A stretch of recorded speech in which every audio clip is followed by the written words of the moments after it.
Olá, Geracionalta, seja muito bem-vindo a mais um episódio do nosso Pod Já, o podcast da integração geracional. Aqui você sabe, não tem privilégio de idade e também não tem preconceito de idade. Tem que estar todo mundo junto, cara, né? 5 gerações pensando ao mesmo tempo sobre o mesmo assunto, não tem que estar separado, não, tem que estar junto. E para estar junto depende de alguns fatores que são importantes. A gente já falou de vários deles. E hoje a gente vai falar de um fator que é fundamental, o comportamento. Às vezes, cara, a gente 50 a mais tem um comportamento que, cara, precisa ser aprimorado. Eu preciso enxergar que não é mais o comportamento do jogo, não é mais o comportamento que integra. Às vezes você, geração Z, geração Y, cara, precisa dar uma aprimorada no comportamento, precisa dar uma ajustada aqui e ali para você se encaixar no jogo, porque a integração é fundamental, isso não tem como a gente negar. Então hoje eu trouxe um cara aqui, cara, que é especialista, meu amigo Paulo Crepaldi, que é amante do comportamento humano, só isso.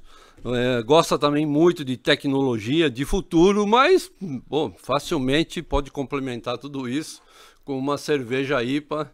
Tá maravilhão, né, Paulo? Seja bem-vindo, cara. Obrigado, Alberto. Pô, felizão de estar aqui com você, com a galera que te ouve, falando desse tema que eu acho sensacional, né? Tem tantas discussões, né? Eu acho que mais do que discussões, existem muitos paradigmas aí. Exatamente. Né? A gente tem muitos vieses que a gente tem sobre etarismo, que eu acho que eu vim aqui para tentar quebrar alguns. É isso, cara. A gente precisa quebrar alguns, porque é só com a conscientização, com a educação que a gente vai conseguir vencer esses bloqueios. E, cara, vai ser muito bom para todo mundo, porque outra coisa que é uma verdade absoluta, o mundo está envelhecendo, cara. Né? E a gente vai se cruzar uma hora ou outra, não vai ter jeito. Não tem jeito. Né? E foi até um dos dados, né? Eu tava, quando você me chamou, me convidou, me mostrou mais ou menos a linha, eu comecei a tomar, né, fazer várias anotações, eu gosto de ler, anotar, trouxe aqui minhas anotações, e eu fiquei impressionado em pensar, tem um estudo do IPEA, que ele diz o seguinte, né?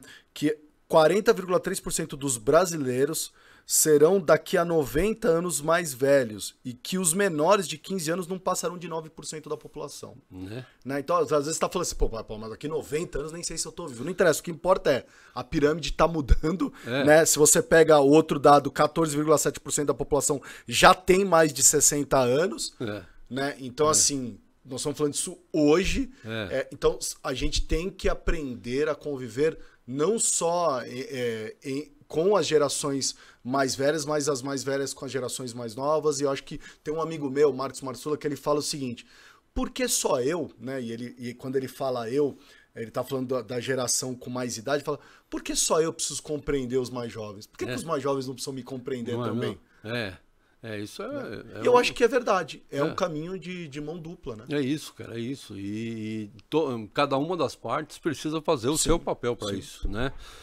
E aí, PC, porra, cara, pra gente te conhecer melhor, eu queria que você contasse a tua incrível jornada de viver, cara. Como é que você chegou até o comportamento? Hoje você é um behavior designer, não é isso? Isso. Como você chegou até aqui? Como é que foi a sua história de vida, o seu longeviver até aqui, né? Como é que conta essa história para nós? Eu gosto de brincar, a minha história de vida é um conto de falhas. De falhas? Boa.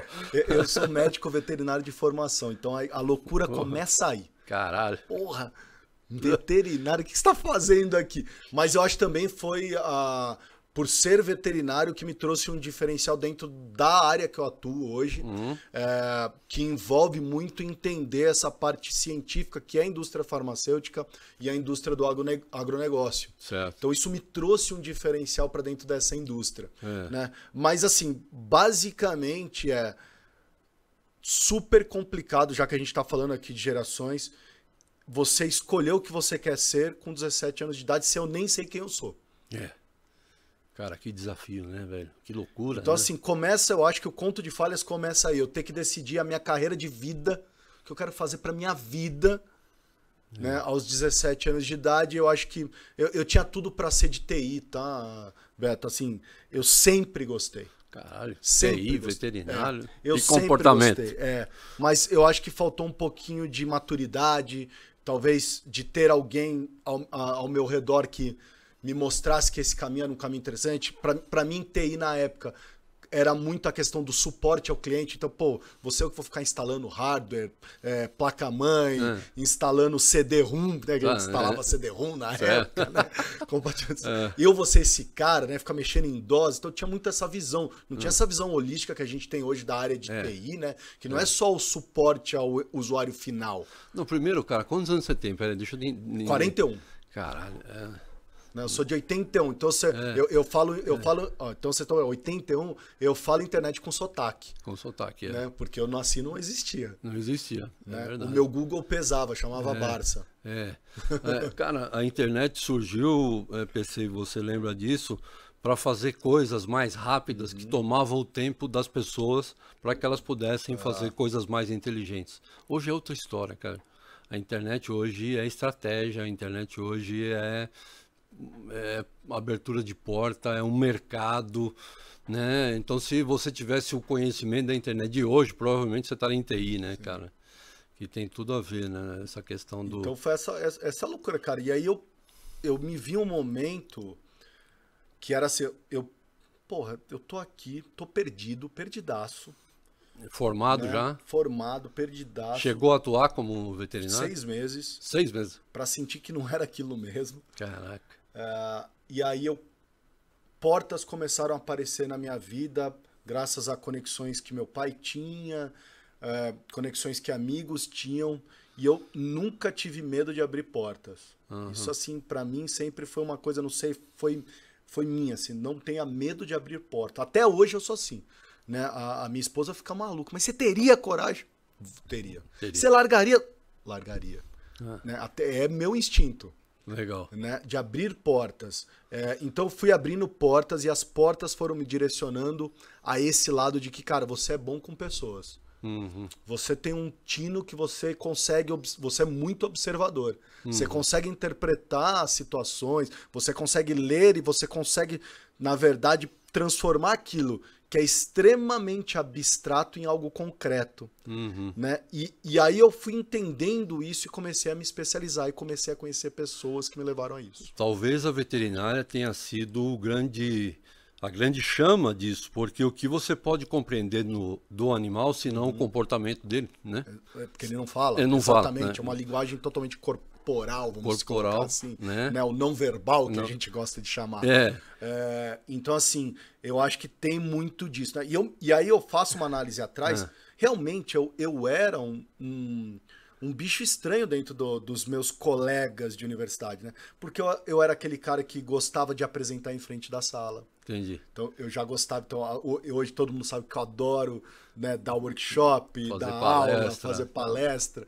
Né? Eu era aquele cara que, pô, Paulo, precisa montar uma apresentação, aquele PowerPoint arcaico, feio, eu adorava montar aquilo. Então, eu já tinha essa pegada que na época eu não entendia, mas dando uma olhada agora já me mostrava que eu tinha um tino diferente do que aquilo que eu estava me propondo a ser quando crescer, né? Entendi.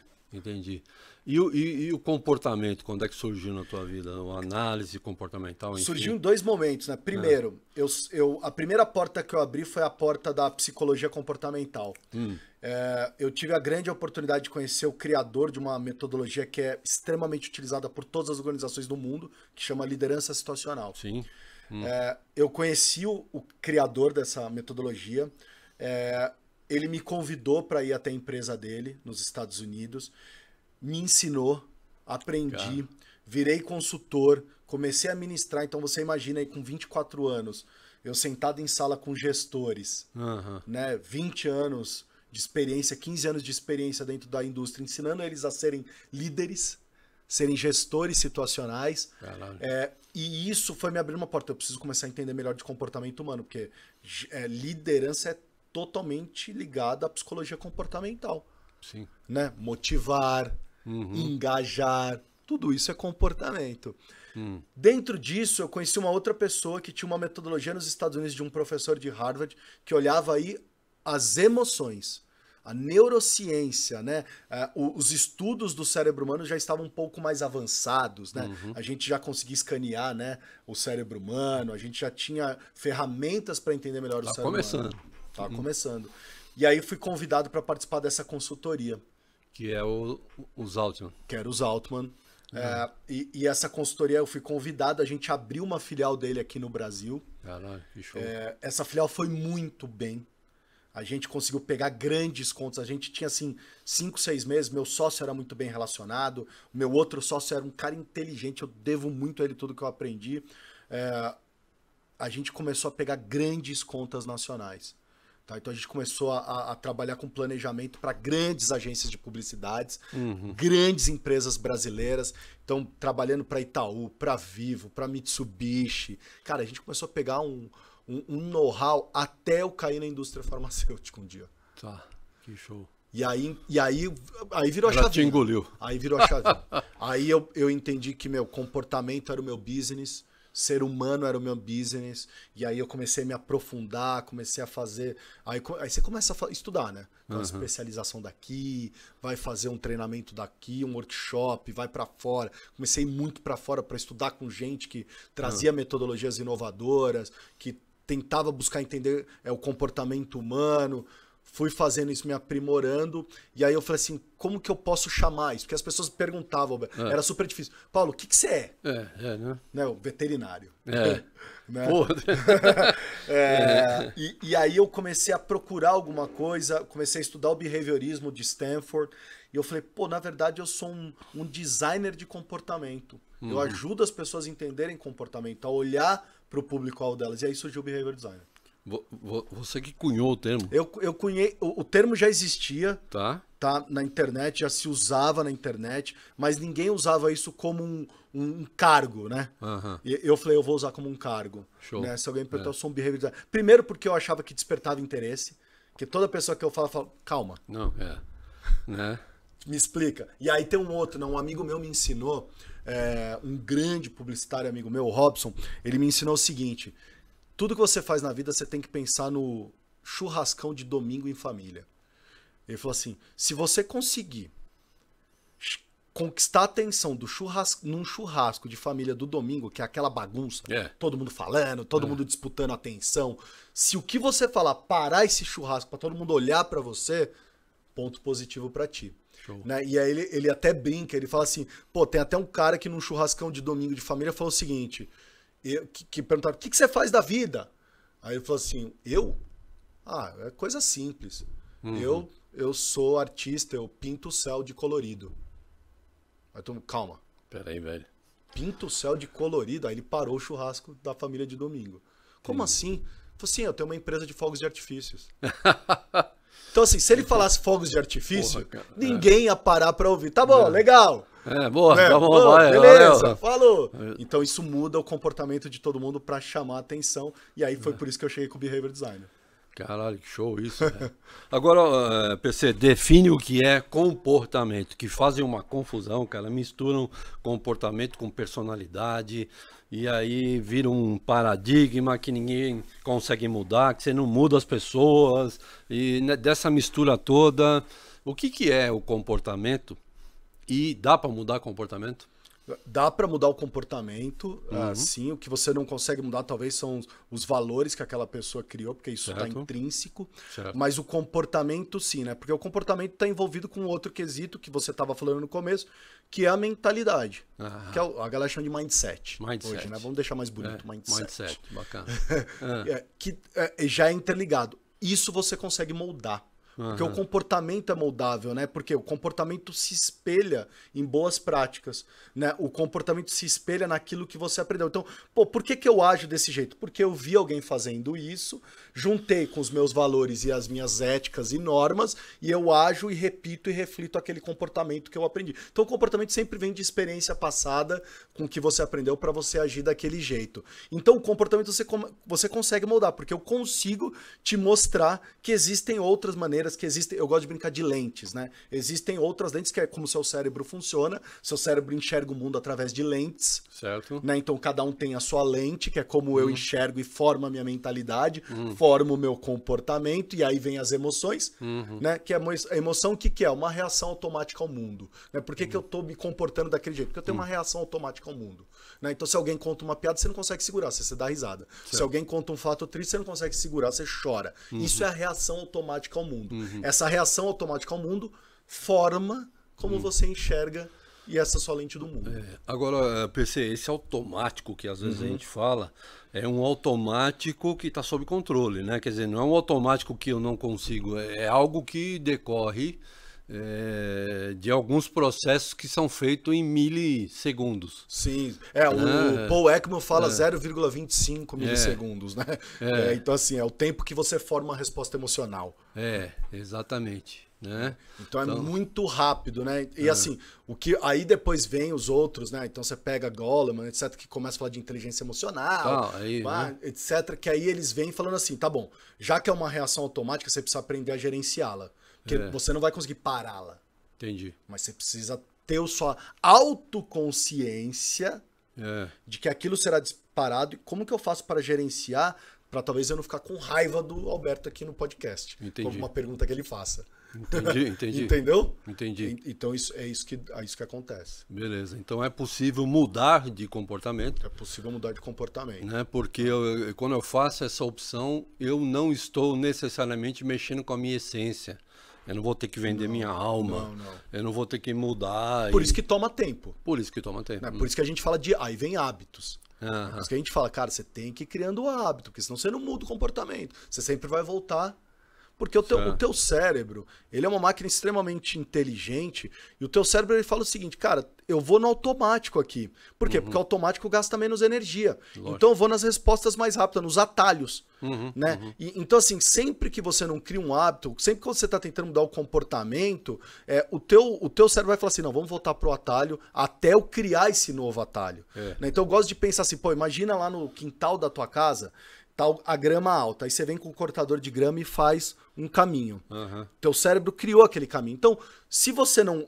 E aí, sei lá, o telefone teu tocou, você parou, foi pra dentro de casa. Aí alguém chegou no teu quintal, ela olha aquilo, por qual caminho ela vai? Pelo caminho cortado. Ela fala, não vou passar na grama alta. Certo. É o teu cérebro. Certo. Ele vai olhar tudo aquilo e vai falar, pô, aqui tá tudo alto, eu vou no atalho. Tá? Para você criar mais um atalho, isso toma tempo. Para você mudar o teu comportamento, isso necessita hábito. Então você precisa ir lá com a maquininha cortando outro caminho, pro teu cérebro olhar, opa, tem outro atalho aqui. Então agora dá para eu mudar o meu comportamento. Por isso que é tão difícil mudar o comportamento. Como psicanalista, a gente diz que o cérebro realmente tem caminhos seguros que ele prefere tomar, e principalmente caminhos que garantam um não sofrimento. O cérebro prefere esses caminhos, né? Por isso a diferença de mudar, pelo medo de sofrer, talvez, né? E o desconhecido dá um pouco desse quesito, né? Eu não sei o que vai acontecer, então, deixa eu ir pelo caminho que me é mais seguro, né? Eu não quero entrar, eu não sou neurocientista, então não quero falar, mas assim, é o cérebro reptiliano, né? Que assume aquela parte de dizer, eu congelo, eu luto ou eu corro. É isso aí. É isso. Né? E aí entra aquele outro caso. Então, dá um exemplo, né? Então você tá em casa e você fala, cara, eu quero comer um docinho. Aí você vai escondidinho lá na despensa, pega um doce, de repente, sua esposa, o teu filho, alguém de casa. Qual a tua primeira reação? Você trava. Né? É o teu cérebro te vai falar, trava! Qual que é a segunda resposta do seu cérebro? Você vai correr ou vai lutar? Né? Você vai falar, não. E guarda rapidinho. Ou você vai lutar, não, eu quero pegar um docinho aqui, etc. Não, cara, eu fiz psicanálise, eu sou um cara, poderia dizer também que sou um amante do comportamento humano. E aí, cara, Freud escreve a psicanálise, a teoria psicanalítica lá no começo do século XX. E assim, parece que ele tinha um bisturi psíquico, né? Ele conseguiu enxergar movimentos do cérebro que hoje a neurociência está comprovando. Só que chegou em 1950, toma-lhe pau na psicanálise, porque tinha um cunho sexual que era e é ainda muito importante, mas foi uma geração que começou a debater muito essa questão do sexo, do prazer. Então aí chega um cara chamado Lacan e fala, espera, deixa eu explicar isso diferente. E aí ele joga isso para linguagem estrutural. E aí Lacan fala o seguinte, quando você está diante de um estímulo, né, você tem um afeto, aquilo te afeta, é o primeiro passo. E aí o afetar significa o chamar a atenção. Porque você está sendo afetado por um monte de coisa, mas tem uma que te chama a atenção, e aí você para e presta atenção, né? E aquilo se comunica com o teu interior e se transforma num sentimento que faz você pensar a respeito. Cara, o que é isso, né? Se esse sentimento precisar de uma validação, te fizer sofrer, você precisa contar para alguém. Porra, PC, cara, você viu o que aquele cara fez? Aí você fala, cara, não vi. Não, pô, o cara passou por mim, nem me deu bola, né? Então, cara, porra, então me fez sofrer, eu preciso que você me reconheça. E aí a última etapa é a etapa da emoção. O que eu vou fazer com isso, com esse sofrimento? Eu vou lá perguntar pro cara, e aí, por que você fez isso? Ou então, opa, você não me viu, ou então já vou lá meter os 2 pés nele, né? E isso acontece em milissegundos dentro de uma cadeia que é aprendida, que é guardada como referência, e é o que você falou, para mudar tem que ter hábito, tem que trabalhar em cima disso, para você conseguir ter respostas diferentes, né? Mas eu concordo plenamente, eu acredito sim na mudança do comportamento humano, que é algo que eu posso escolher, né? Você tem o eu ideal e o ideal do eu. Cara, se eu me comunicar com você com a minha essência, você não suportaria, porque a minha essência é cheia de verdades. Aí eu vou te falar um monte de coisa que eu acredito, você vai falar, não, porra, não é essa, e aí nós vamos brigar. Então eu deixo a minha essência para algumas pessoas, para alguns momentos. Eu trabalho com você com os meus comportamentos, né? Com aquilo que meu cérebro já leu e que já é parecido com você, né? Primeira coisa que o cérebro fala, esse cara, no que ele parece com você? Então vamos nos aproximar, vamos começar a conversar. Acho que é mais ou menos por aí, né? É bem por aí. Acho que e aí entra muito na questão da discussão. Acho que e para mim é sensacional ser chamado para falar disso, né? Porque você pensa, né? Você que está discutindo muito a questão do etarismo, né? A sacada do pode sim, pode já. Né? Essa coisa da ação, que você pode. Pode, cara. Pode agora. E agora, né? Já. Essa ação presente. Para mim, quando a gente discute etarismo, o grande segredo do etarismo hoje está na mudança de mentalidade. O grande segredo do etarismo hoje é a gente mostrar através de outras lentes de que tem muita coisa que a gente está pensando enviesado. Né? Eu até comecei a olhar um pouquinho esse. Eu não sabia disso. Olha isso, eu estava pesquisando esse negócio de etarismo e achei um estudo chamado. Não sei se você já viu esse estudo, chama Cogito Study. Não. Então, um estudo feito que ele fala o seguinte: o que o estudo examinou? Ele examina a variabilidade diária no desempenho cognitivo de entre adultos mais velhos e adultos mais jovens. E sabe o que ele descobriu? Ele descobriu que os adultos mais velhos são mais consistentes cognitivamente do que os mais jovens. E aí, normalmente, quando a gente vê uma pessoa de mais idade, você fala assim, isso é memória fraca. A gente já tem esse preconceito, né? Tem. Isso é falta de memória fraca. Não entendeu. E aí, como é que você faz quando você vem com um estudo desse? Que cognitivamente os adultos mais velhos foram mais consistentes do que os adultos mais jovens. Isso já é uma quebra de mito. Tem até um ditado, né, que diz que o cachorro velho não aprende truque novo. Pô, como não, cara? Tá aí provado. Tá aí provado. Então, eu trouxe esse estudo porque eu achei sensacional. Acho que tem tudo a ver com o que a gente tá falando aqui. Depois a gente vai botar esse link desse estudo pra galera. Boa, vamos. Né, porque a gente precisa quebrar essas lentes, né? E aí como fazer, cara? Aí você que é do Behavior Designer, que é especialista em comportamento, porque, cara, o que é o preconceito, Paulo? O preconceito é um comportamento? É uma lente ou é uma essência? Ou é uma cultura estruturada? O preconceito ele é estrutural, mas é um estrutural criado por uma lente que a gente tem na nossa frente, né? Você enxerga através daquela lente algo que foi criado estruturalmente, culturalmente, né? Que é eu não sei o porquê, não sei quem que criou no etarismo essa coisa do nós versus eles. Né? Nunca foi assim, cara. Porque, como você falou no começo, né, são 5 gerações, né? É. Pela primeira vez na história organizacional, pelo menos, você está lidando com 4 gerações. Pelo menos. Pelo menos. Né? É. Algumas empresas até com 5, mas pelo menos 4 gerações. E aí, quando a gente discute o etarismo, a gente está discutindo as diferenças. Por isso que eu também não gosto de colocar... quando eu gosto de classificar gerações, baby boomers, né? Tá. Mas eu não gosto de rotular as gerações. Certo. Eu acho legal você classificar, mas eu acho que você não pode rotular. Do tipo, então, por exemplo, vou dar um exemplo aqui pra galera que tá em casa. Então, eu tô num projeto e um cliente chega assim e fala assim, poxa, Paulo, a gente precisa recrutar alguém nesse projeto, porque é um projeto que a gente quer fazer 100% no Instagram. Quem que você recrutaria? Quem que vem na tua mente de primeiro? Um jovem. Um jovem. Isso por si só é uma lente que a gente cria. Por quê? Eu quero... Só o jovem... Me monta uma equipe de inovação. Como é que vão ser esses caras? Vão ser jovens. Só o jovem? Cara. Né? Então, aí a gente começa a criar uma bolha, né, que não faz o potencial que é você discutir a intergerações. Que é o quê? É a gente discutir diferentes habilidades, diferentes experiências, diferentes competências. Tá. E aí, o que está acontecendo hoje no mercado? Cada vez mais eu vejo... Por que hoje tem falta de serviço hoje para as pessoas 50+? Por quê? Porque a gente forma times que não conseguem se colocar no lugar dos 50+. Não sabe. Né? Por quê? Porque você não está trazendo gente de 50+ para falar assim, cara, vem cá, ajuda a gente a estruturar isso. Como que eu posso oferecer um serviço para você? Como que eu posso melhorar isso para você? Né? Por quê? Porque a gente tá colocando uma equipe que tem uma lente enviesada, estrutural, de que uma galera que não é digital, lentos, vai ter problema disso. Tá cheio de vieses comportamentais, e aí eu trago um outro dado dessa coisa, de vieses comportamentais, que é o seguinte: a Pew Research Center descobriu o seguinte: 70% da geração millennial, certo, que hoje que é a geração entre 26 e 40 anos, mais ou menos, ficaram empregados por pelo menos 13 meses no mesmo emprego. Certo. Tá?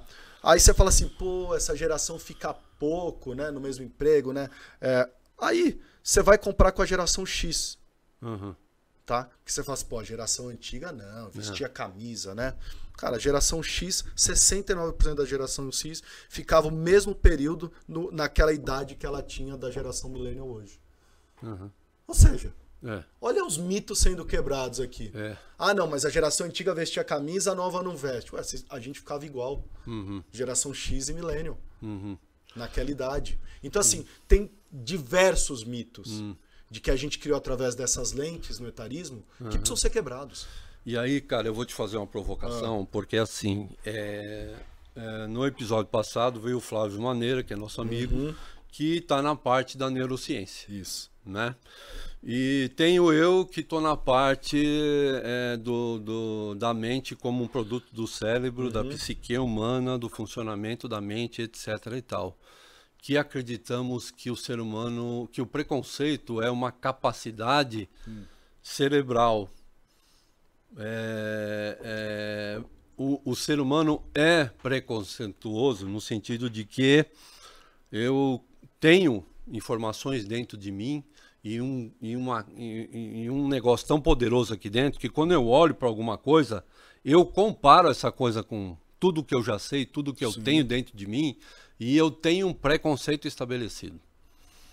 Você vem com uma proposta mais leve, você vem com uma proposta de isso ser uma lente que está mais, se a gente pegar o iceberg lá, ela está mais fora da água. E o que está fora da água é mais fácil de mudar, né? A lente está fora da água. O que vem por trás da lente foi criado embaixo. Tá? A lente é como eu externalizo. Então, eu concordo, né? Então, o que faz surgir... Você mesmo falou, né? Quando as pessoas estão nos assistindo aqui no vídeo, quem estiver assistindo no vídeo, está criando uma imagem nova. Me viu, o cérebro automaticamente me pré-julgou. Como a gente faz no dia a dia, né? Você tá sentado num local entre uma pessoa, você fala, ih, ó que metido. Nem conhece. Nem conhece. Né? E ó, esse aí tem cara de nerd, hein? Nem sabe. Né? Você pré-julga, né? Você tá andando na rua, ih, tô com medo desse aí. Isso é o teu cérebro faz, porque parte do teu cérebro ele tem que fazer isso. Ele faz esse escaneamento de tudo que você conhece que é assim, faz esse comparativo e joga do lado a lado. Certo. Tá? E aí isso cria uma lente que você começa a enxergar o mundo à tua volta através dessa lente dessa maneira. Né? O que eu tô propondo tem como a gente mudar essa lente. Apesar disso estar estrutural, a gente precisa aprender a mudar essa mentalidade. Certo. Né? A gente precisa desenvolver isso. Como um outro exemplo, eu estava lendo a Pricewater, a PwC diz o seguinte, né? Diversidade, equidade e inclusão. É o grande tópico do momento. Né? Tá dentro de etarismo. Tá dentro. Né? Diversidade. Quantos por cento você acha de empresas hoje que incluem etarismo no conceito de diversidade, equidade e inclusão? Muito poucas, né? 8%. Pois é. E só 8% que tem esses programas inclui etarismo na diversidade. Pois é. Então fica difícil da gente tentar mudar a mentalidade com isso. Né? E aí, onde que a gente sofre? Lá no começo, contratação. Né? Aí a gente sofre depois, promoção. Porque a gente não criou esse ambiente. Certo. Né? A gente continua querendo discutir as diferenças. Então você entra, o cara... Vamos discutir gerações? Vamos discutir as diferenças. Por quê? As diferenças é o que polariza essa discussão. Tira diferenças e vamos discutir habilidades. A conversa fica bem melhor. Acho que a dica master que eu dou para todo mundo é: Paulo, como que eu mudo isso na minha empresa? Para de discutir diferença, começa a discutir habilidade e competência. Qual que é a competência do Alberto, qual que é a competência do Paulo? Vamos colocar aqui na mesa. O que eu posso aprender com o Alberto? O que o Alberto pode aprender comigo? O que a gente pode aprender com essa cultura de gerações, essa diversidade? Pronto, você muda o jogo, você não fala de diferenças. Você fala do teu ponto forte, eu falo do meu ponto forte e a gente aprende. A empresa aprende, a empresa tem maior retorno. Até eu vi uma notícia hoje que uma startup acabou de conseguir um aporte de 25 milhões. E o que no mundo de hoje, com a atual quebra do Banco do Vale do Silício, né, o mercado americano meio estranho em relação à questão financeira, é uma puta notícia o cara receber um aporte desse. Sabe do que é essa startup? De contratação às cegas. Olha só. Né? Que é o fato de você contratar alguém sem ver esta pessoa, né? Você vai estar contratando as competências dela, as habilidades que ela tem, sem ver esta pessoa. Porque quando você vê, né, aí você começa a botar viés, né? Tem muita empresa, Beto, que eu tenho visto que tem exigido na hora que você envia o currículo, não coloca o ano. Então, por exemplo, fui formado em 1975, para tentar tirar o viés. Né? Fiz esse curso na década de 80. Bota lá, tenho esse curso, tenho só, para ver se a gente muda esse viés das pessoas de, pô, o cara fez um curso de hardware, putz, mas lá da década de 60. Certo. Você já cria um viés, né? Agora, se o cara falar assim, eu sou em hardware, você fala, porra, pô, o cara é foda, hein? Não, mas aí você fala, puto, mas é 1960. Pô, você tira o crédito por um viés tolo. Né? Um viés tolo, uma lente tola tua que você criou lá. Por isso que eu falo, a discussão tinha que ser na competência, na habilidade. Qual que é a tua habilidade, qual que é a minha habilidade, como que essas habilidades juntas, como que eu aprendo com a tua, como você aprende comigo, como elas juntas agregam valor para a empresa. Agora, tem um paradigma que surgiu aí, que está na ordem do dia. Sabe quem foi o culpado dessa divisão do etarismo? Porque, cara, quando eu estava na empresa, eu adorava os caras de cabelo branco. Eu olhava para eles e falava, pô, um dia eu vou ser um cara desse aí. Porque os caras eram gerentes, os caras eram os caras mais importantes da empresa. Foi a tecnologia. Foi a tecnologia, Paulo, que separou o mais experiente do menos experiente, o mais velho do mais novo, vamos dizer assim. É o vilão. Eu acho que aí aí a gente pode entrar em duas discussões diferentes. Eu acho que se a gente está falando aqui da tecnologia por questão de competência, eu sei usar a tecnologia, ou se eu estou falando da tecnologia por a tecnologia automaticamente me colocar fora, porque uma inteligência artificial já me enxerga. Eu acho que tem essas duas coisas. Mas a tecnologia, ela realmente ela abriu essa divisão um pouco mais. Mas, de novo, Eu acho que eu acho que aí vem uma coisa, né? A gente falou de comportamento, né? Qual que é a diferença da minha geração para a geração mais nova? É porque eles nasceram num ambiente onde os valores e as normas que eles criaram são resultados dos fenômenos que eles estão vivendo naquele momento. Certo. Eu tenho uma norma e valor dos fenômenos que eu vivi lá quando eu era criança, que são diferentes. Isso nos torna diferente. Sim, sem dúvida. Mas não significa que eu não possa aprender, né, a usar a tecnologia. Certo. Né? Não, e eu acho que aí entra uma outra... Será que a inteligência artificial não vai aproximar mais isso? Né? Pô, quem disse que você precisa saber tecnologia? Porque a inteligência artificial pode talvez fazer grande parte desse processo ou te ensinar grande parte desse processo. Né? Um exemplo clássico, eu fiz isso. Né? Eu falei assim, vou falar sobre etarismo, deixa eu ver o que o ChatGPT acha sobre etarismo. Aí joguei, trouxe aqui, eu tô com o print aqui do ChatGPT que eu joguei. Legal. Como você vê que o etarismo está sendo tratado nos dias de hoje? E aí ele botou assim, infelizmente o etarismo ainda é um problema comum. Na internet muitas vezes é ignorado ou minimizado. Tá? Aí ele continua assim, ó, há uma crescente conscientização sobre etarismo e a necessidade de combatê-lo. As empresas de tecnologia estão começando a perceber que precisam criar produtos e serviços que atendam às necessidades de todas as idades. Tá? Além disso, muitas pessoas estão se tornando mais conscientes do problema. Estão lutando contra o etarismo em suas próprias vidas. Tá? Elas estão se recusando a tolerar comentários ou comportamentos preconceituosos e estão promovendo a inclusão e a diversidade geracional, como vimos no caso recente agora daquela estudante universidade. Das 3 estudantes e tal, coisa. Que sofreu o etarismo na pele. Né? Então, assim, embora ainda haja muito trabalho a ser feito, é encorajador ver que há uma crescente conscientização sobre o problema e que as pessoas estão começando a se mobilizar para combater o etarismo na internet. Esse é o ChatGPT conversando com a gente. Que legal. Né? Então, assim, isso reflete pra gente, né, como ele busca isso dentro do que a gente está escrevendo, né, porque ele busca parâmetros escritos por seres humanos, mostra pra gente de que é uma discussão que está acontecendo, talvez não no volume ou nas mídias de massa que são necessárias, mas eu acho que é uma frente, como você colocou, o IBGE indica que a nossa população está envelhecendo, o mercado de trabalho está vendo isso. A gente está vivendo isso na pele, como lidar, né?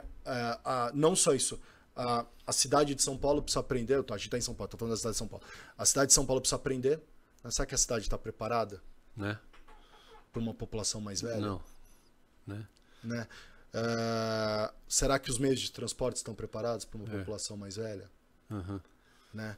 Será que, por que não, né? Outro dia eu estava lendo, né, as empresas falando assim, pô, mochilão, né? Mochilão na Europa. Pô, isso é coisa de jovem. Né? Não, descobri que existe um grupo de pessoas com mais idade que adoram fazer mochilão na Europa. Lógico, eles não vão querer ficar em albergues, etc. Porque não dá para dormir num beliche mais. Certo. Mas assim, será que tem uma empresa que está pensando em oferecer esse serviço? Pessoas com mais idade que talvez vão exigir certos recursos, porque não tem capacidade biológica, física, de saúde que um jovem tem, de dormir em qualquer tipo de cama, em qualquer tipo de... Se precisar dormir no chão, dorme no chão, e consegue andar 80, 90 quilômetros em 1 hora, mas assim, será que alguém está promovendo e enxergando isso? Entendo. Então, cara, olha quanta discussão tem. Então não é culpa da tecnologia, não é o grande vilão. Eu acho que não, eu acho que ela ajudou a separar um pouco, mas eu acho que agora a gente está tentando juntar de novo. É coisa de ser humano para ser humano. Eu vi uma pesquisa muito interessante da Nielsen Group, que, porra, é um puto instituto, né, cara? Ela de antes da pandemia, e ela pesquisou, o que as gerações querem, quais são as prioridades, né? E deu lá que a prioridade número 1 da geração Y é ganhar dinheiro. Os caras querem ganhar dinheiro. E em último lugar está conviver com a família, né? Aí quando você vai lá, começa a ir para as gerações mais antigas, este conviver com a família, ele começa a tomar uma importância muito grande. E aí o embate é forte na questão do quanto eu vou estar disposto a trabalhar, né? Porque hoje o jovem, um amigo meu fala assim, cara, eu gosto tanto do meu escritório, ele tem 26 anos, 25 anos, que eu não é home office, é office home. Para mim é o escritório, né? E o cara é empresário. Eu falei, cara, eu entrevistei ele aqui, é o Fred Andrade, vou apresentar ele para você. E eu falei para ele, por que você não tem 50 a mais na sua empresa? Você sente falta de 50 a mais? Ele fala, sinto, cara, principalmente como um advisory board, né? Para me dar um conselho, para me dar uma direção, para me falar calma, para, né, para de repente me fazer uma pergunta que eu não fiz antes de dizer que esse projeto está pronto ou não. Eu falei, tá, e por que você não tem? Ele falou, cara, porque o 50 a mais ele tem compromisso com a família, cara. Ele precisa levar a mulher dele para jantar.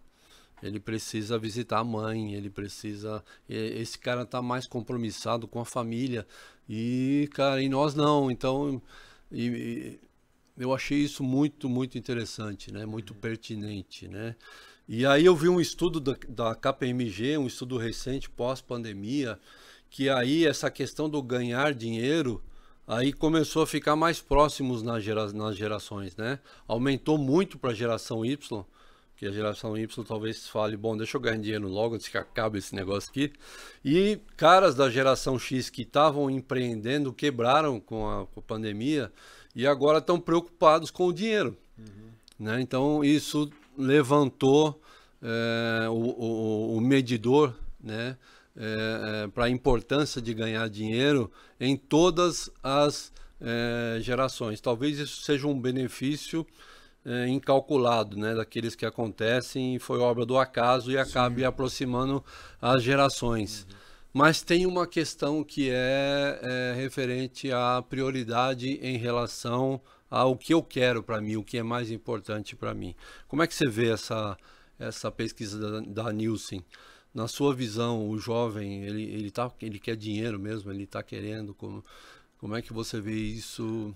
Eu não sei, porque assim, eu enxergo muito a gente vivendo, se você olha, né, outros dados de consumo, você vê também essa geração muito ligada à questão muito mais do ser do que do ter.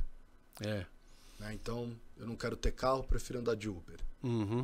Né?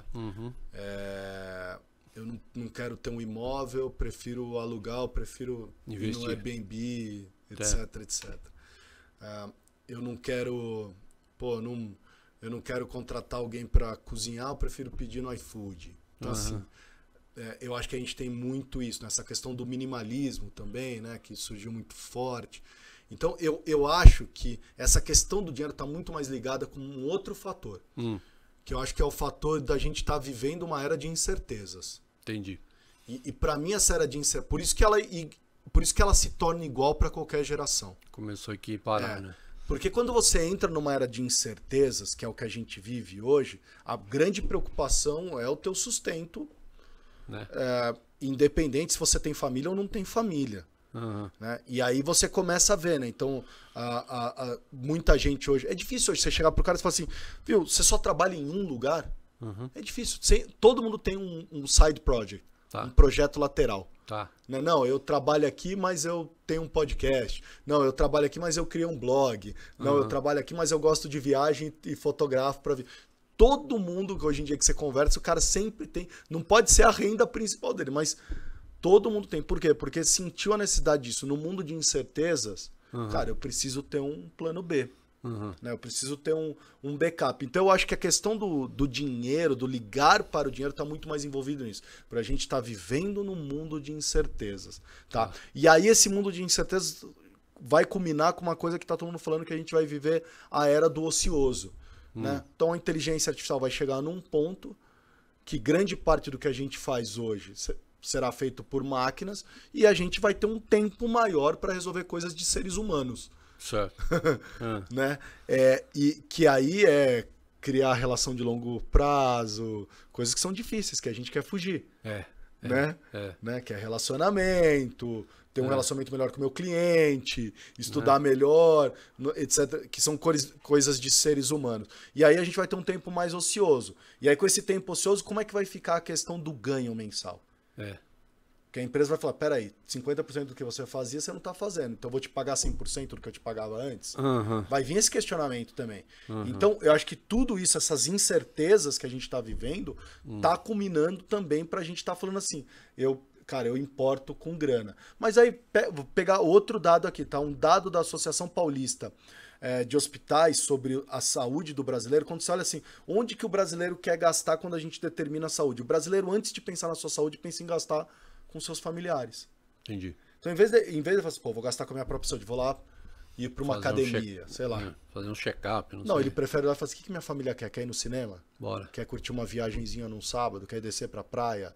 Quer ir, não sei, eu vou investir primeiro no bem-estar da minha família, depois eu investir na minha própria saúde. Né? Então também tem esse contraponto. Eu acho que a gente também tá voltando a olhar, que é a grande discussão saúde mental, né? A gente tá voltando a olhar para si, né? Para os nossos arredores e tentando equilibrar. O jogo sempre vai ser esse para mim, Beto. É o grande equilíbrio de tudo, né? O que você prefere? Virtual, home office ou office? A gente tá procurando equilíbrio. Porque todo mundo tá tentando substituir um ao outro, né? Não, tem que ser tudo home office. Não, tem que ser tudo office. Por que substituir? Acho equilíbrio. Né? Aí, na indústria farmacêutica, a visita para médico é virtual ou presencial? Para que substituir? Acho equilíbrio. Né? Então, assim, não fica tentando buscar os polos. Qual que é o equilíbrio nisso? Né? Que a gente tem. Não, eu tenho que... hard work ou smart work? Por que não pode ter um equilíbrio? Né? Porque um tem que substituir o outro e vice-versa. Então eu penso muito assim. Legal. Deixa eu ir para um outro caminho aqui. Depois a gente volta nesse. Sério, né? Assim, Freud fala, não sei se vocês sabem disso, já ouviu falar disso, que assim, houveram 3 aberturas, 3 feridas narcísicas no ser humano. Primeiro quem abriu foi Copérnico, né? Quando ele falou que a Terra não era o centro do universo. A igreja caiu de pau nele, ele precisou correr, mas depois ele provou que a Terra não era o centro do universo. Porque a Terra, ser o centro do universo, gerava um monte de coisa importante para a religião, porque Deus é que olha aqui e tal, Paraná. Então essa foi a primeira ferida. Né? A segunda foi quando Darwin falou, o ser humano não é o centro da criação. A igreja de novo, religião, tal, parará e tal. E de fato hoje está comprovado que nós não somos o centro da criação. Nós somos uma parte da criação. Né? E sofremos as mesmas influências do meio que as outras criaturas sofrem, as evoluções, enfim. E a terceira ferida, quando Freud estabeleceu o inconsciente. Né? Porque até então... o homem era um ser consciente, né? O consciente é a razão, né? Então, quando eu ajo pela razão, eu estou na plenitude do meu ser. E Freud falou, não, é o inconsciente. A verdadeira realidade humana está no inconsciente. Você, como especialista em comportamento humano, nós somos mais racionais ou irracionais, hein? Nós somos mais conscientes ou mais inconscientes? Acho que... Nós somos inconscientes, né? Eu brinco que o ser humano não é uma máquina de pensar, é uma máquina de sentir. De sentir. Né? Então nós somos inteiramente inconscientes, né? Inteiramente tomados por decisões que são feitas no nosso inconsciente em primeira instância. Certo. Né? Eu acho que esse é o ponto crucial que eu digo para as empresas adotarem como planejamento estratégico. Delas, né? Você precisa entender que existe todo o entendimento já avançado do comportamento humano. Você precisa usar isso a teu favor. Então, assim, é o que a minha grande briga nas empresas é isso. Vamos aplicar isso no marketing. Vamos aplicar isso no RH, né? A maneira deve ter falado aqui, a maneira aplica muito no RH, no treinamento e desenvolvimento. Vamos aplicar isso nas estratégias de inovação, né? Porque o segredo da inovação, né, não está na ferramenta, na tecnologia, está nas pessoas. Lógico. Quem que vai tocar a inovação? São as pessoas. Então, às vezes a gente esquece. Né? A gente esquece. Qual que é o lugar mais difícil do mundo? É o lugar do outro. É verdade. Né? Eu brinco, né? O lugar do outro. Assim, pessoas que entendem de pessoas terão vantagens competitivas muito maiores do que qualquer outra pessoa. E isso a inteligência artificial está longe disso. Tá longe. Está longe. Tá longe. Ela potencializa as coisas boas e as coisas ruins, a inteligência artificial. Então, quem quer usar para sacanear, para criar fake news, vai usar muito bem e vai conseguir atingir a massa. Quem quiser usar para criar coisas, para ajudar a humanidade, vai conseguir também. O que o governo e os governos estão tentando procurar é como que eu regulamento isso. Né? Sem perder uma coisa que a gente chama que é a liberdade de expressão. Certo. Porque você não pode perder isso. Eu preciso ter as opiniões também contrárias, né? Certo. Não posso só simplesmente... Olha, todo mundo que falar mentira, você corta, ela não pode opinar. Você não pode fazer isso. Né? Mas você vai precisar achar aí o... E como as pessoas respondem a pesquisas? A gente várias vezes tocou num estudo daqui, do estudo dali. As pessoas respondem pesquisas com o emocional ou com o racional? Depende da maneira que você aborda elas. Tá? E esse é o outro grande segredo, como aqui a nossa entrevista. Né? De novo, a maneira que você me questiona é a maneira que meu cérebro vai estruturar a lente que eu vou enxergar e vou te dar uma resposta. Entendi. Então, quando você está trabalhando com marketing, faz toda a diferença a maneira que você estrutura a tua abordagem para conseguir extrair alguma coisa de alguém. Certo. Tá? Para extrair assim, para conseguir entender assim o que é racional e o que eu tomo de decisão inconsciente, que às vezes eu nem conseguiria te falar. Tá? Ou que eu não sei explicar por que eu faço assim. Entendi. Né? Porque senão a gente fica muito no básico, né? Ah, você gosto, não gosto. Feio, bonito.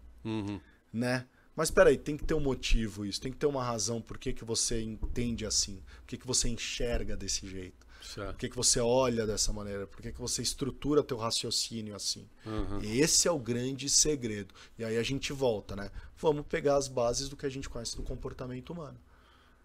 Né? O que a gente sabe? Vamos usar isso a nosso favor para conseguir melhorar essas abordagens. Certo. Então, cara, porque assim, estão dando uma grande importância ao Big Data, né? Então a informação é o novo diamante, é a nova pedra preciosa da humanidade, etc. Mas, cara, aí você pega um exemplo, para fazer uma analogia, aí você vai lá olhar o futebol, por exemplo. Você gosta de futebol, né? Sim. Aí você vê o Não tô gostando muito, sou São Paulino, né? Então, assim... eu também, eu tenho visto muito a Premier League e tal. Futebol brasileiro eu não tenho visto muito, porque meu time tá como o seu, né? Nós estamos numa fase muito ruim. Mas o cara que tem mais posse de bola, o cara que tem mais passes certos, o cara que tem um nível de assertividade elevado dentro de uma partida, nem sempre ganha o jogo. Né? Aonde está a discrepância disso? Porque isso parece ilógico, né? Se eu tenho mais posse de bola, se eu acertei mais chute no gol, se eu tenho mais passe certo, eu vou ganhar o jogo, né? Por que não? Porque o time toma uma virada e perde de 2-1, ou então não consegue... Por quê? Qual é o componente que entra nesse aspecto e que faz essas coisas não terem valor do ponto de vista prático do resultado, que é um outro osso que o ser humano não larga nunca, né? Que é o resultado. Deu resultado? Não deu resultado? Essa é a pergunta. Eu acho que é porque o grande problema hoje, quando a gente fala de Big Data, a gente está acumulando informação, mas a gente não sabe como usar para ela gerar resposta. Que é o caso do futebol. Eu acho que a gente está olhando os indicadores errados. Certo. Né? Ou eu não estou sabendo qual decisão preciso tomar com esse indicador, por exemplo. Tá bom, qual que é a referência de ter uma alta concentração de posse de bola versus o time que não e ele ter ganho de mim? Certo. Então talvez eu esteja olhando para o indicador errado. Esse não é o indicador certo para a vitória. Ter posse de bola. Que é o que que as empresas hoje estão tentando se desafiar. Será que a gente estava olhando para indicadores errados para ter sucesso? Quais são esses novos indicadores? Né? E principalmente, não adianta eu acumular dados se eu não tenho cientistas de dados que saibam analisar e isso se transforme numa tomada de decisão para entregar valor. Né? Né? Que é o grande, se o cara fala, Paulo, do que é a transformação digital? Transformação digital é você operar e entregar valor para o seu cliente. Pronto. Tá? E aí, o que também exige a transformação digital? Mudança de cultura. Por quê? Porque a transformação diz o seguinte para você: desafio o status quo a todo momento. Né? Então, você tem que se questionar. Será que eu estou desafiando o status quo? Será que o futebol... Você usou o futebol está desafiando o status quo do futebol brasileiro? Do que a gente sempre fez e a gente deve continuar fazendo? Certo. Não precisa olhar diferente? Né? Não tem que mudar alguma coisa? Então, assim, eu acho que é isso, né? Talvez você tenha dito aí uma coisa muito importante. Nós estamos, às vezes, olhando para indicadores errados. Porque pode ser que o outro time com mais posse de bola, acertando mais chute no gol e acertando maior número de passes, se acomode. E o outro time se arvore. Então, o componente emocional da situação. Entra a torcida, começa a gritar. Pessoal, vamos gritar aí que nós estamos perdendo até na posse de bola e tal. E isso tem uma influência enorme na minha disposição em virar o jogo e etc. e tal. Então, essa questão de interpretar dados, né? Interpretar informações e até interpretar conhecimento não vai ser sempre um atributo humano? Sempre vai ser um atributo humano aprimorado com a ajuda da máquina. Por quê? Porque são muitos dados. O ser humano não vai conseguir computar tudo isso. Certo, claro. Então, assim, eu vou precisar de ajuda de uma máquina para conseguir agrupar isso para mim, colocar em temas, e aí eu ter uma análise e aí conseguir tirar disso de uma análise para uma tomada de decisão. Então, por isso que eu falo, é uma cooperação. Né? Para mim, a máquina sempre vai ser o meu copiloto daqui para frente. Né? Que vai me ajudar a navegar melhor, chegar mais rápido, aumentar minha produtividade. Porque o grande segredo é aumentar a produtividade. Sim. Né? Eu preciso aumentar a produtividade das pessoas. Né? Então, assim, eu acho que é isso. E aí, o importante observar é quem é que tem mais capacidade para interpretar dados. Quem tem mais experiência ou quem tem menos experiência, né? A gente pode fazer, isso é válido de perceber, ou é muito legal a gente perceber, colocar na mesa diferentes maneiras de interpretar ou interpretar dados com a sua própria experiência. Isso dá mais riqueza para o processo? Dá muito mais riqueza, até para você não criar os viéses que acontecem hoje, né? Então hoje está a grande discussão da criação de máquinas a máquina foi criada por um homem branco que esqueceu de jogar um algoritmo lá de como que isso é feito, uma análise, por exemplo, para a raça preta. Porque ele está olhando a bolha que ele vive de homens brancos. Certo. Ou a bolha que ele vive de uma classe média alta. Né? E ele esquece. Então, quanto mais gente... melhor é a sua análise. Quanto mais gente de diferentes experiências, diferentes culturas, gerações diferentes, isso melhora e aprimora demais a sua análise. Para quê? Tudo isso, de novo, para a gente voltar. Eu preciso quebrar essa minha lente que eu enxergo o mundo. Eu preciso colocar outras lentes, ouvir outras lentes, estar aberto para entender outras lentes. Então a questão é cada vez mais pessoas diferentes no mesmo ambiente. Sim. E não criar um ambiente para cada pessoa diferente. Não. Porque tem esse viés também, né? Tem gente que está querendo fazer gueto, fechar caixinha. Não. É todo mundo vivendo junto de maneira diferente. Eu acho que a ausência dessa... Quando você começa a querer encaixar as pessoas em grupos, você cria uma ausência de confiança entre gerações. Certo, é isso. Quando você cria ausência de confiança entre gerações, você cria uma cultura de competição e ressentimento. Então, assim, a decisão é sua. Você quer uma cultura de competição e ressentimento? Crie blocos. Você não quer? Junta todo mundo. Certo. E aí administrar essa riqueza que é ter uma opinião diferente. sobre um mesmo fato. Aliás, uma opinião diferente significa que uma opinião com a minha lente, né? Exato. Com a minha experiência. Exato. Ah, quanto que ela vai pesar? Bom, aí é um outro aspecto que nós vamos decidir juntos, mas eu quero te ouvir. Né? Então, essa inserção que eu quero chamar a atenção é que essa inserção geracional dentro das organizações é uma questão de mais resultado, é uma questão de maior lucratividade, é uma questão de mais diferencial competitivo. Não é para fazer bonitinho. Obrigado, empresa, se você quiser me contratar, porque vamos contratar o velhinho, o tiozinho, porque para mostrar, não para ganhar o Great Place to Work. Sim, não é isso, cara. É uma questão de entender melhor o mercado, né? E com esse entendimento ser mais competitivo e ter mais resultado. Tem um livro chamado G-Intelligence, A Revolução da Abordagem em Liderar Intergerações. Nesse G-Intelligence ela fala o seguinte, ela dá quatro dicas práticas para as empresas trabalharem o etarismo, né? Então ela fala, primeiro, você precisa aprender a identificar suas suposições, esses seus vieses, as suas lentes. Tá. Você reconhece elas, né? Beleza. 2, você precisa ajustar agora a sua perspectiva. Vamos fazer um ajuste nessa sua perspectiva. O que é isso? Vamos começar a eliminar os falsos estereótipos. Certo. Tá? 3, aproveita as vantagens das diferenças. Pois é. E 4, abrace esse aprendizado. Abrace a aprendizagem. Que é riquíssimo, Né? Que é riquíssimo. Por que você vai contra abraço o que você está aprendendo ali? Né? Hoje as empresas falam tanto que você tem que experimentar e aprender a falhar. É parte desse processo aí. Experimenta e falhe.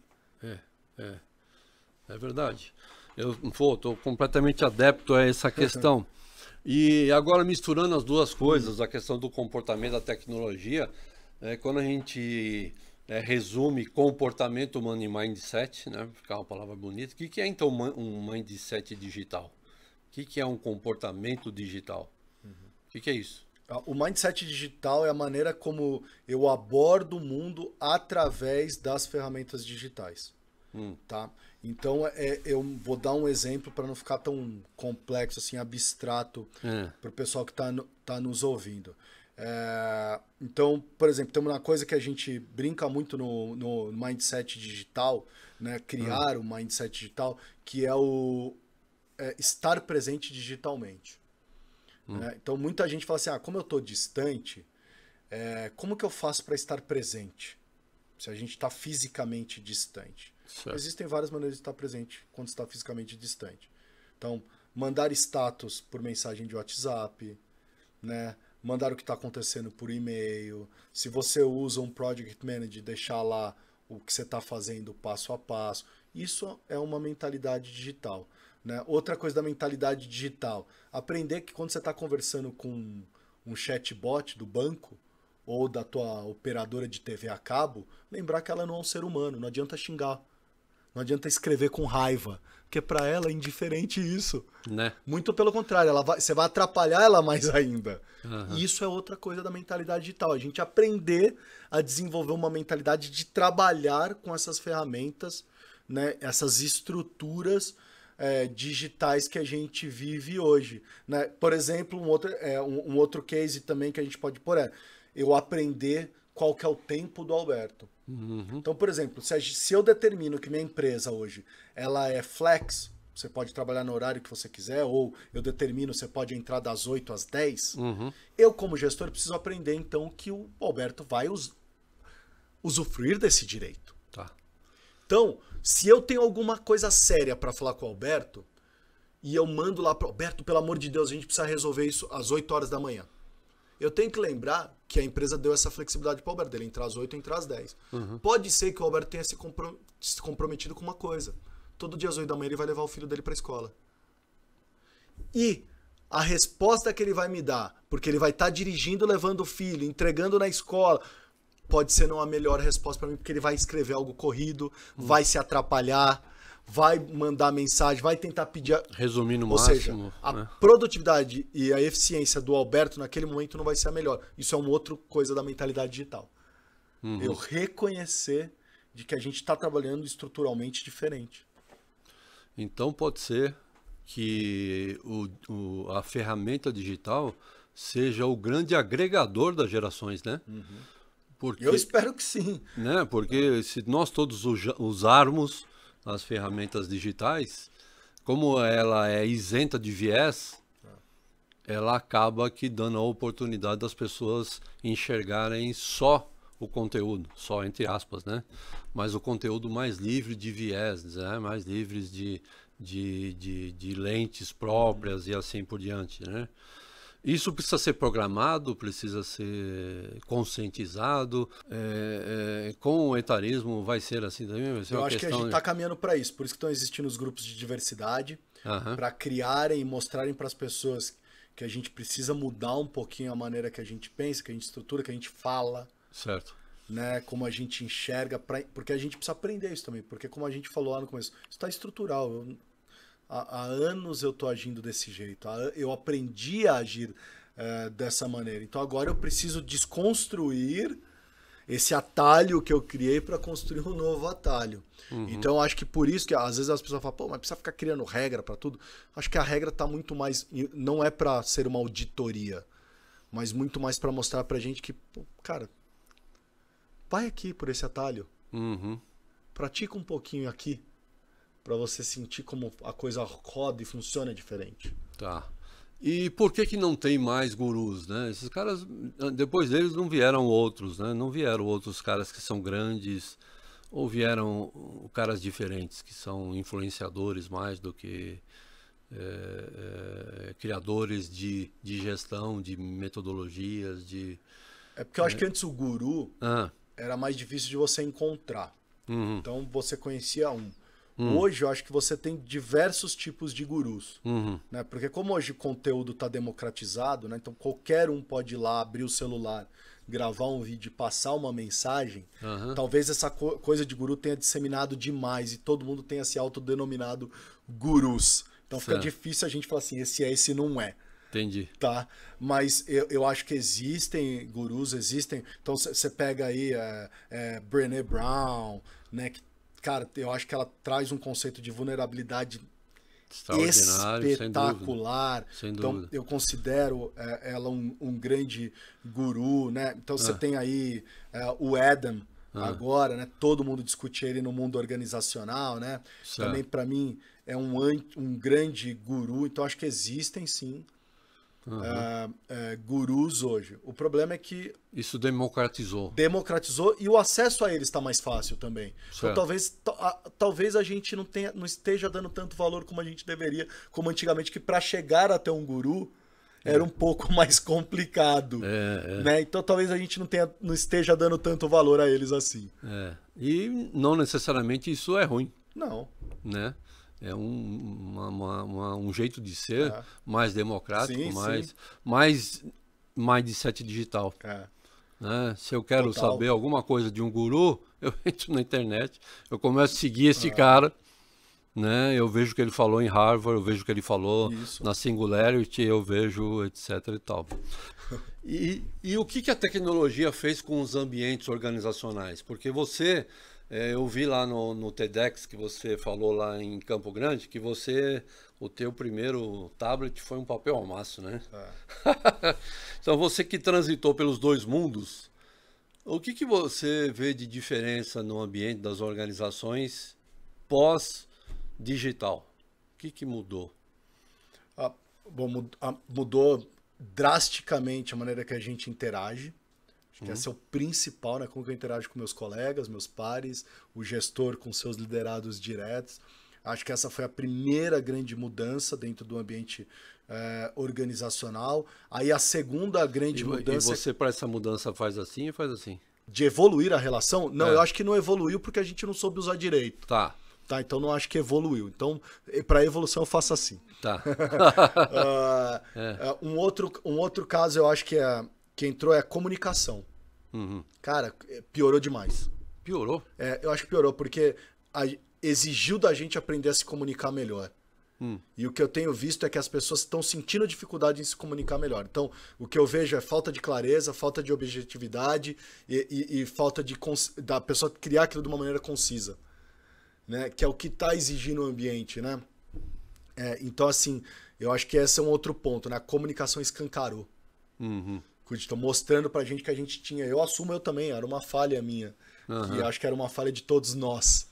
Entendi. Né? Quando me exige agora, nossa, agora eu preciso escrever numa mensagem. Nossa, agora eu preciso falar numa reunião em 10 minutos. Né? Agora eu não tenho mais o cafezinho quando eu podia puxar o cara ali para dar uma cutucada em alguma coisa. Não tem mais isso. Todo mundo agora tem agenda. Acho que a comunicação escancarou. Então acho que são os dois principais aspectos para mim. Interação, tá? Então, que não evoluiu. Eu acho que a gente tem mais contato, só que de uma maneira mais pobre. Tá? Então a gente se contata muito mais de uma maneira mais pobre do que anteriormente. A gente não está aproveitando como a gente deveria aproveitar. Então, agora, pontos positivos. Melhorando a experiência do consumidor. Tá? Porque agora a gente conhece melhor o nosso consumidor com Big Data. Eu sei o que o Alberto gosta de comprar, sei por onde ele navega. Sei o que... Então, assim, isso melhorou muito. Agilidade operacional. Cara, isso melhorou demais. E aí eu acho que a integração entre tecnologias exigiu das empresas de tecnologia aprenderem a se integrarem melhor. Antes era tudo meio... Eu mexia nesse sistema para ir nesse outro, era só nesse. Eu acho que aí as máquinas começaram e os sistemas começaram a se conversar melhor. Então essas são as coisas que eu acho que foram e o benefício positivas. disso é? Aí aumento na produtividade, né? Aumento na produtividade, aumento na entrega de valor para o cliente, isso melhora demais. Entendi. Tá? Veja o Mercado Livre me salvou na pandemia. Entendi. E a questão da segurança do ambiente interno, porque, cara, a OMS chegou para as empresas, eu estava conversando isso com o Maneiro e falou, vocês estão criando um ambiente aí que é horrível. O que a tecnologia tem a ver com isso? Não, eu acho que a tecnologia não tem nada a ver com isso. Eu acho que a tecnologia, quando ela entrou, ela exacerbou isso aí, mas isso já vinha acontecendo, entrou a tecnologia e ninguém ensinou nada para ninguém.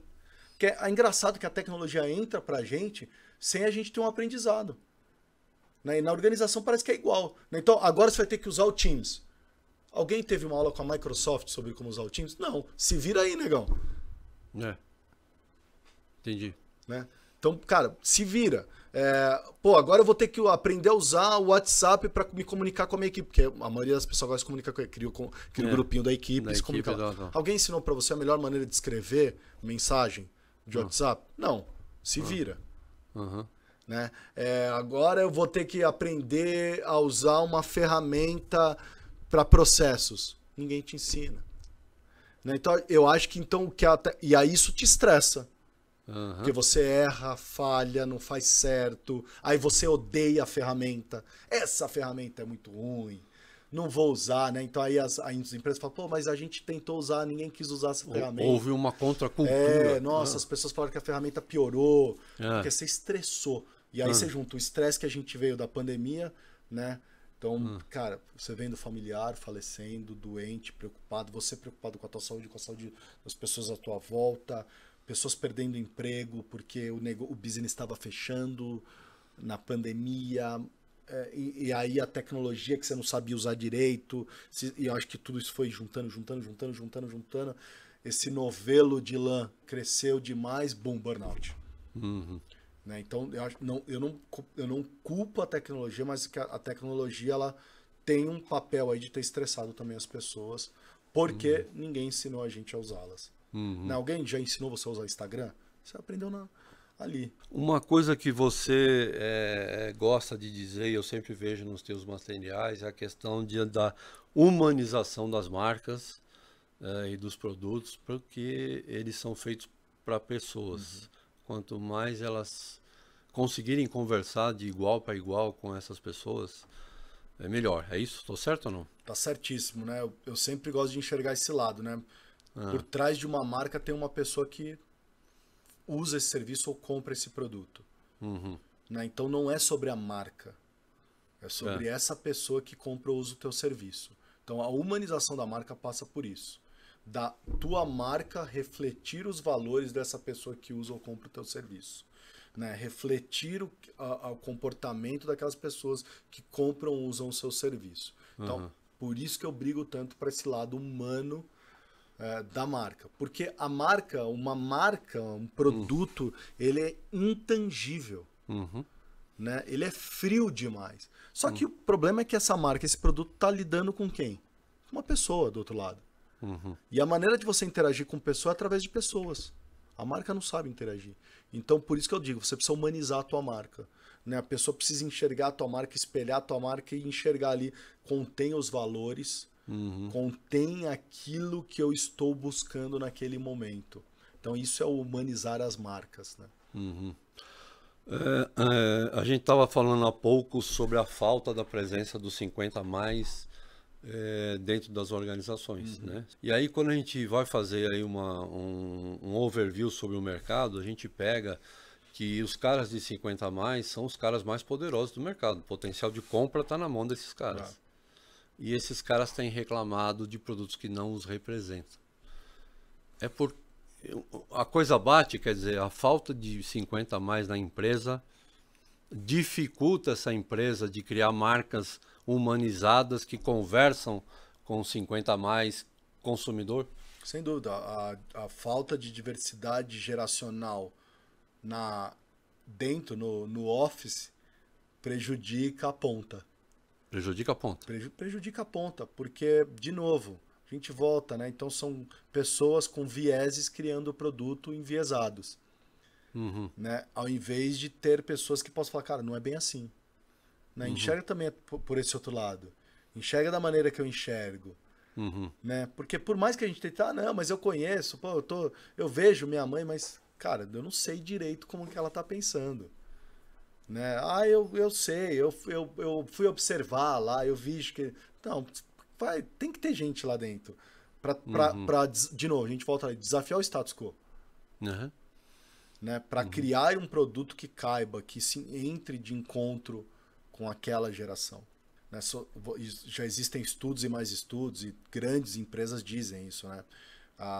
Eu acho que tem o MIT ou a Harvard já provaram isso, que quando o laboratório dele científico tem uma diversidade geracional, os resultados dos laboratórios, dos estudos científicos são melhores. Né? Tem casos de empresas, Procter & Gamble, etc., que também demonstraram que os produtos de mais sucesso é porque a diversidade cultural e geracional era maior. Então, assim, tem um impacto significativo, sim, no retorno. Tem um estudo novo mostrando que as startups que têm mais diversidade são as que estão se dando melhor. Né? Isso também então, tem impacto. Tem impacto também de gestão, né? Sem dúvida nenhuma. Mas na questão é que o etarismo, então, está chegando lá no cliente. Né? Que eu estou fazendo o produto com um viés que ele olha e fala, não quero, não era isso aqui. Né? Muitas vezes eu brinco, né? É um produto preconceituoso. É um produto preconceituoso. Você já chegou a falar isso para uma empresa? O produto é preconceituoso na prateleira ali. A Ing está com quanto tempo? Desde 2011. Ela já nasceu digital, né? Já nasceu embrenhada no mundo digital. Ela nasceu embrenhada no mundo digital, mas onde as empresas não falavam digital. Né? Então, assim... Ela nasceu meio papel a massa também. Nasceu. Então, eu acho que eu fui aprendendo com a Ingrid que eu precisava...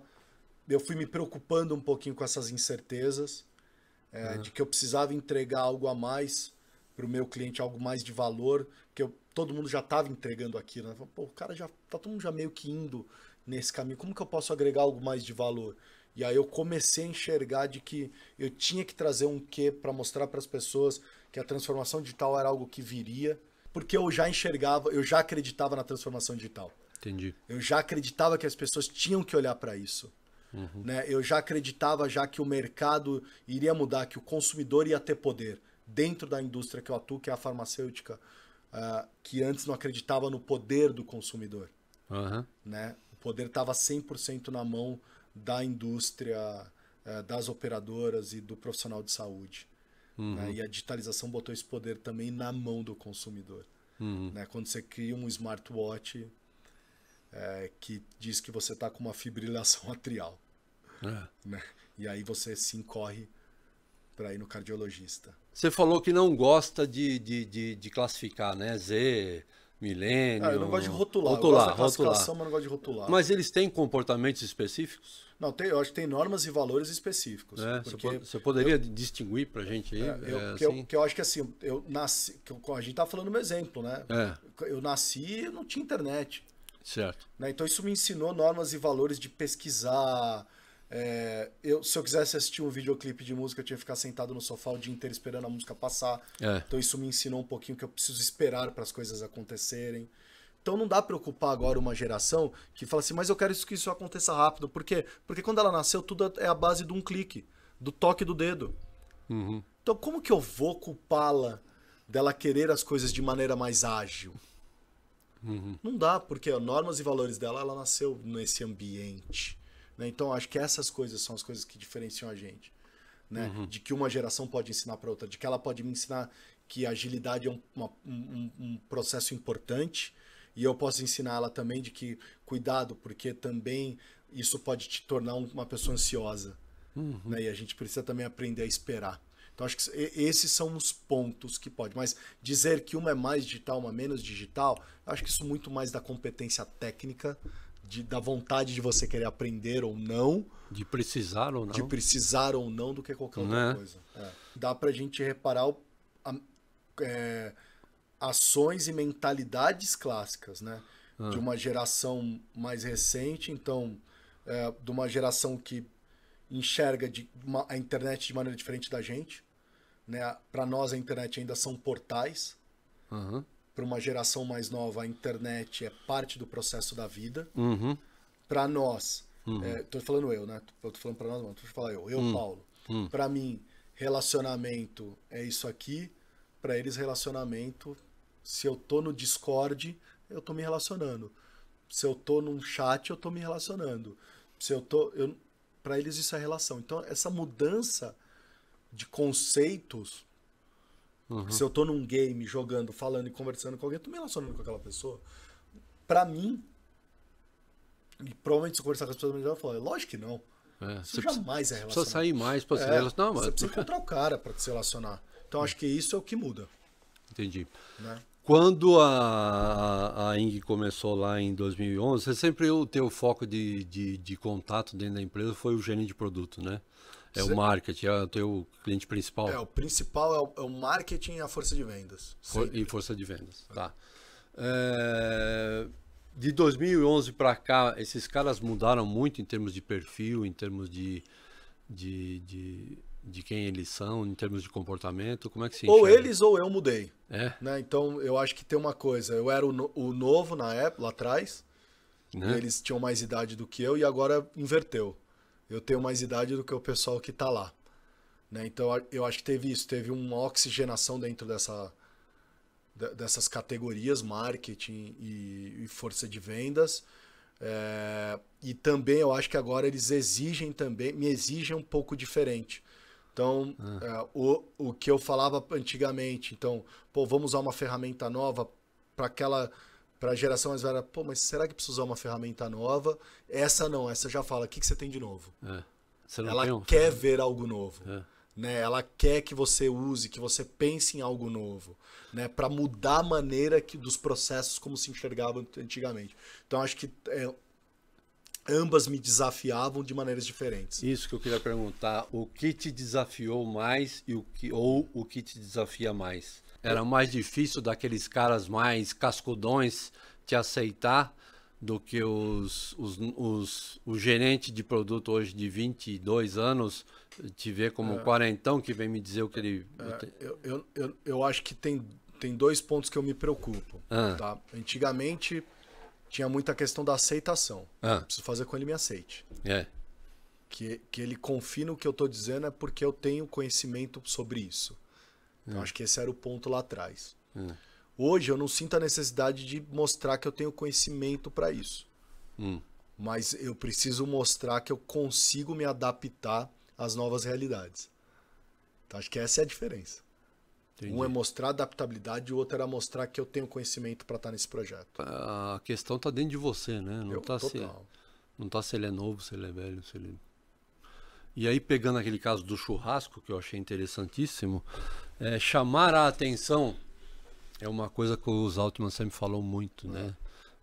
A importância de você conseguir chamar a atenção do teu cliente, né? É aí que você ganha ele, aí é que você talvez criou uma relação produtiva de compra e venda. E você utilizava isso e utiliza isso até hoje. Quer dizer, quando você está na frente do teu cliente, o que você faz é chamar a atenção dele. Porque se ele te der a atenção, você impacta. Sem dúvida, sem dúvida. Por isso que eu tento fazer isso, sempre eu tento criar uma entrega diferente. Eu me lembro de ser a primeira pessoa a parar de usar PPT para entregar relatório. Ah, é? E começar a usar jogo da vida, começar a usar... Eu escrevia livro, entregava um livro. Sério, escrevia cara? um jornal, entregava um jornal. Fiz isso durante muito tempo. Agora eu entrego um website para a pessoa. Então eu falo, já que a galera curte, já está acostumada a scrollar de cima para baixo um website, eu entrego um website. Então sempre de 2 em 2 anos, 3 em 3 anos, eu mudo a maneira que eu faço minhas entregas.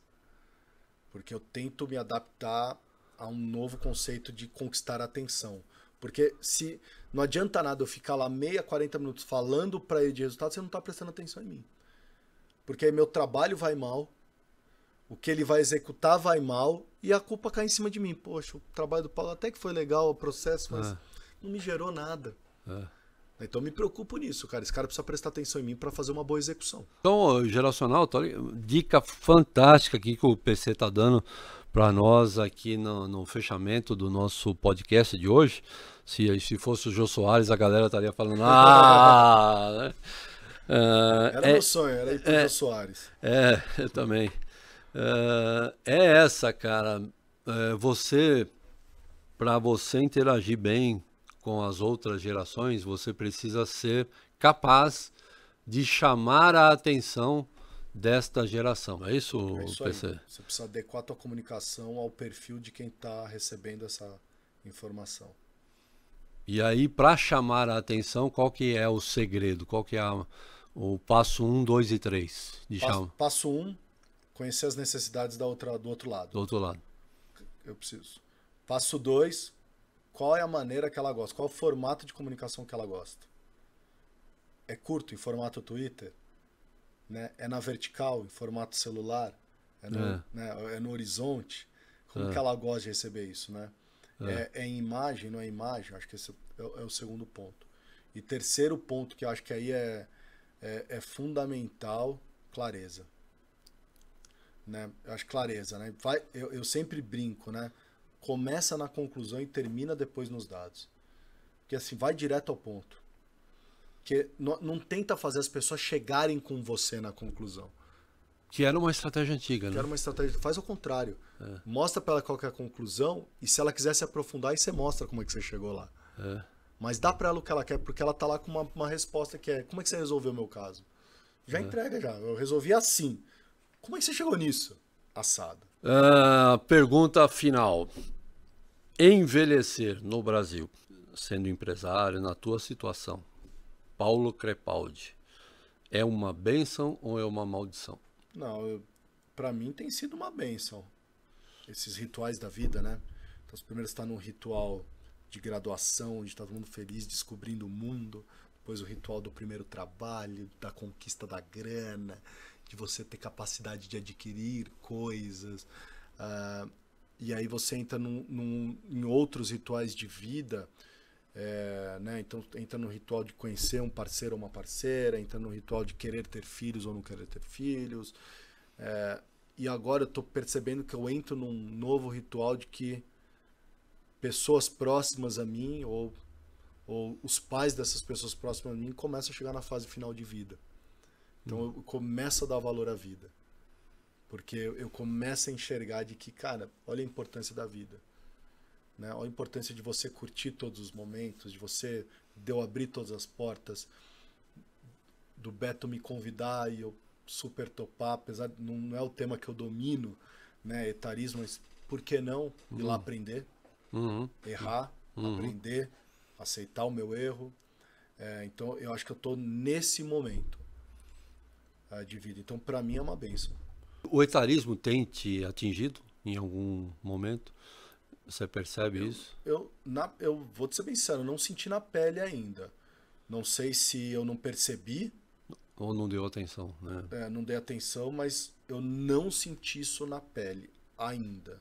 Não cerceou o trabalho, não diminuiu, Não. não te desqualificou, não te... Por enquanto não. Eu acho que hoje o etarismo está muito mais dentro de mim, medo. Será que eu vou continuar trabalhando e as pessoas vão querer continuar me convidando para as coisas do que de fora? Você tem esse medo? Eu tenho. Tem. Tenho esse medo, acho que é um medo de afastamento social. Aham. Mas isso é meu. Aham. De não ser mais, assim, útil? É isso? Não sei se é útil. Não é nem ser útil, mas eu acho que de não ser uma pessoa interessante num ambiente social. Entendi. Então acho que essa coisa de ser interessante, né? Traz o PC pra roda que é interessante ter ele ali. Não surpreender mais, né? Como você disse, exato. né? Não conseguir mais surpreender Exatamente. as pessoas. E que dica que você daria para as empresas abrirem os olhos para a questão da diversidade etária e, por outro lado, para os 50 a mais conseguir ter mais sucesso para entrar no ambiente etário, no ambiente organizacional? Então, primeiro para a empresa. Para a empresa? Por que é bom? Quais as vantagens que ela teria? Vantagem, eu acho que é diferença de competências e experiências. Essa é uma vantagem, isso traz uma vantagem enorme de aprendizagem. Então, acho que isso é importante. Segundo ponto, você ter visões diferentes também. Eu acho que isso é extremamente fundamental para quem quer inovar. Né? Tem que ter visões diferentes. Isso é muito importante. Então, acho que para as empresas, eu diria isso. Tá? Conhecimento, experiência, competência e visões diferentes. E para os 50 a mais, o que ele tem que fazer para conseguir voltar para o ambiente organizacional? Né? Para voltar para o ambiente organizacional, eu acho que primeiro quebrar esse viés interno. Eu acho que ele precisa ter uma autoconsciência e não ter medo internamente. Eu acho que isso é muito importante. E focar na sua habilidade. Eu acho que em vez de ficar focando no passado, em histórias passadas, é focar o que isso me trouxe de habilidade para agir no ambiente atual. Que eu acho que isso me encanta muito mais do que você me contar, não, mas há 10 anos atrás eu passei por isso, há 20 anos atrás. Não, eu quero saber assim, tá bom, tudo isso que você aprendeu lá, que você veio construindo toda essa experiência, não jogando a tua experiência para fora, não é isso que eu tô falando. Mas eu me contar assim, cara, isso te agregou no quê? Isso transformou, te fez você ser empoderado em qual habilidade? E como essa habilidade pode me ajudar hoje? Como isso pode se transformar em solução? Exato. Aí seria o discurso. Eu acho que esse é o importante. E para as pessoas, eu acho que eu sempre brinco, né? Primeira coisa, abre o teu WhatsApp e vê a última conversa que você teve com alguém de 50 a mais. Abre o teu Instagram e vê quantas pessoas você segue de 50 a mais. Eu acho que as suas lentes começam a quebrar por aí. O quanto contato você está tendo com essas pessoas. Quanto troca você está tendo com essas pessoas. Provavelmente deve ser pouco. Provavelmente. Abram, testem e avisa a gente aqui. E aí você vê que você está tendo preconceito porque você mal conhece. A integração geracional vai ser importante hoje, amanhã e depois, porque a possibilidade de nós vivermos mais só dá uma certeza, de que nós vamos viver com outras gerações e outras gerações e outras gerações. Então a integração geracional vai ser sempre uma necessidade do Homo sapiens moderno, né? É aquele cara que consegue perceber nas diferenças um grande motivo para estar junto. Guarda bem essa palavra. Ver nas diferenças um grande motivo para estar juntos. Porque estar separado, meu amigo, se dividiu é para perder. Grande abraço, Geracionalta. Nós estamos agradecendo aqui a Web Event. A Web Event é nosso parceiro. são os caras que gravam aqui, que fazem o nosso podcast. Então, Tintim aqui para o Web Events. Estúdio bonito. Deixa o estúdio bonito. A Web Event, os caras fazem metaverso, fazem um evento da maneira que você achar melhor. Galera fera. Então, se você precisar para um cliente seu indicar, e também para a Ing, para você encantar o teu cliente, perceber lá, ó, para vender para esse cara eu vou ter que criar um ambiente metaverso. A Web Event cria esse evento metaverso para você e você entrega o metaverso para o cara lá. E aí vai surpreender, vai continuar surpreendendo. É isso aí. Né? Um abraço, Paulo Crepaldi. Muito obrigado, cara. Obrigado, cara, pelo convite. Valeu. Show. Foi demais. Deixar um minuto aí para você dar seu recado final. Não, só queria agradecer Geracionautas, é isso? Geracionautas. Obrigado por ter ouvido, ficado com a gente, assistido. Cara, conecta com a gente. @Paulo Crepaldi, você me acha em qualquer rede social, quer bater um papo, quer discutir, bora lá. Eu adoro me conectar. Agradecer, obrigado por ter me desafiado ao falar desse tema. Acho que isso foi o mais importante. Eu saio daqui uma pessoa melhor, mais desenvolvida. Então, para mim, já valeu esse bate-papo e sucesso ao Pode Já. Legal, muito obrigado, Crepaldi. Tamo junto sempre. Valeu. Valeu. Geracional, um abraço. Valeu.